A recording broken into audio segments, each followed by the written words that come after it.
intercambio y todo. A los pocos años conozco en internet una iglesia, que es la iglesia de la Comunidad Metropolitana, que resulta que tiene un ministerio positivo hacia la gente gay. Dije, tácate, voy a poder celebrar la fe, porque era otra cosa, o sea, uno es gay y ya le prohíben el derecho a relación de decir, bueno, sí, pero para Dios yo no necesito a la iglesia. Yo sí necesitaba la iglesia, yo necesitaba a la comunidad. Yo necesitaba decir en la comunidad, soy feliz, o me pasan esto, o me agredieron, o me siento discriminado. Necesitaba orar de esa manera con mi comunidad. Bueno, gracias a Dios encontré a unos metodistas que tuvieron una buena apertura, nos abrieron la entrada, y después conocí a la iglesia de la Comunidad Metropolitana y le escribí tímidamente una carta a la obispa, porque casualmente en nuestra iglesia suceden cosas muy particulares. Es la iglesia que tiene más mujeres ordenadas en el ministerio. El 60% de nuestra iglesia son pastoras, pero el 80% de los obispos son mujeres.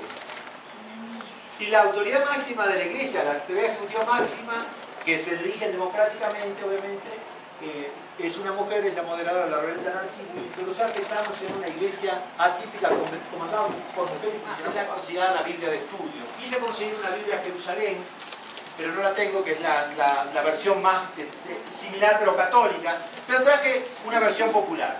Y ahora ustedes van a ver por qué vamos a hacer este ejercicio de cómo nos relacionamos con este librito.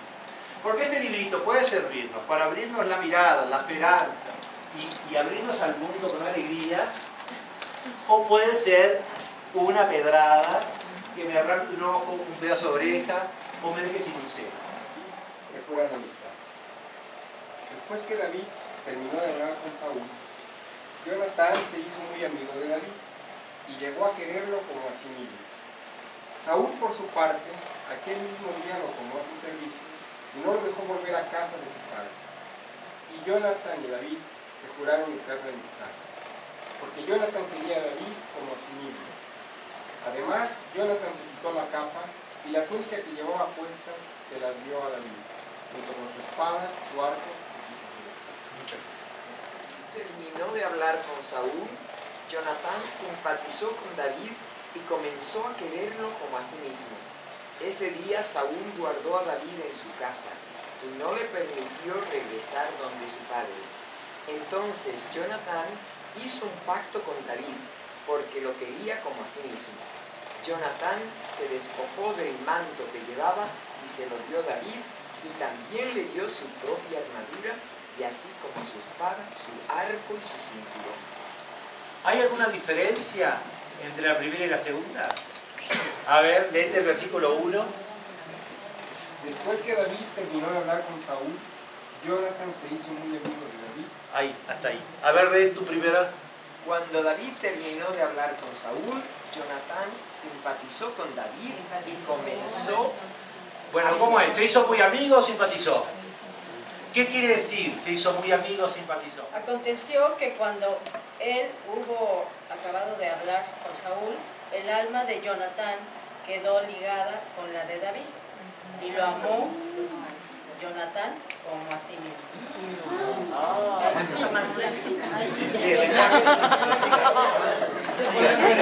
Escuchen. Y Saúl tomó aquel día y no le dejó volver a casa de su padre. E hicieron pacto Jonatán y David, porque él le amaba como a sí mismo. Y Jonatán se quitó el manto que llevaba y se lo dio a David y otras ropas suyas, hasta su espada, su arco y su talabarte. Muy bien. No estamos en desacuerdo que lo amó como a sí mismo, ¿verdad? Ojalá muchos homosexuales amaran a su pareja. El sexo no es lo que hace una pareja, ni heterosexual ni homosexual. Y nosotros con Andrés, que llevamos 10 años, ¿dónde estás acá? Andrés y yo podemos dar testimonio que el sexo entre gays también se va de paseo. Pero ¿qué es lo que nos mantiene unidos? A nosotros dos, por ejemplo, una grandísima amistad. No sé si nos queremos tanto como a nosotros mismos, porque a veces no sabemos si nos queremos tanto a nosotros mismos. Pero sí daríamos la vida por el otro y no lo dejaríamos en el campo de batalla. ¿Sí? Nuestra iglesia tiene un ministerio fuertemente dirigido hacia la gente LGBT y su familia. No pretendemos armar gente a nuestra casa, pretendemos dar el mensaje liberador.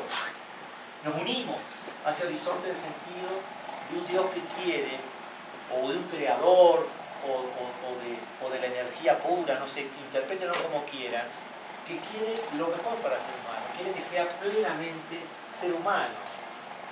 Y en una sociedad que nos deshumaniza, nuestro trabajo, el trabajo de los clérigos, el trabajo de estos grupos, el trabajo que cada uno puede hacer cuando se va despertando, es ayudar a que otro pueda humanizar. Podemos crear nuevos espacios para que ese horizonte de sentido tan fundamental, que trasciende la fe que tengamos y la religión a la que nos adheramos. Incómodo. Bueno, acercarte para conocerte, conocerse para amar, amarte para vivir. Muy bien. Entonces ahora ustedes honestamente me van a decir cuáles han sido los lentes con que han tenido que ver la realidad, porque es una forma de empezar a sacar para afuera todas esas cosas que nos han dicho y que a veces no nos han ayudado.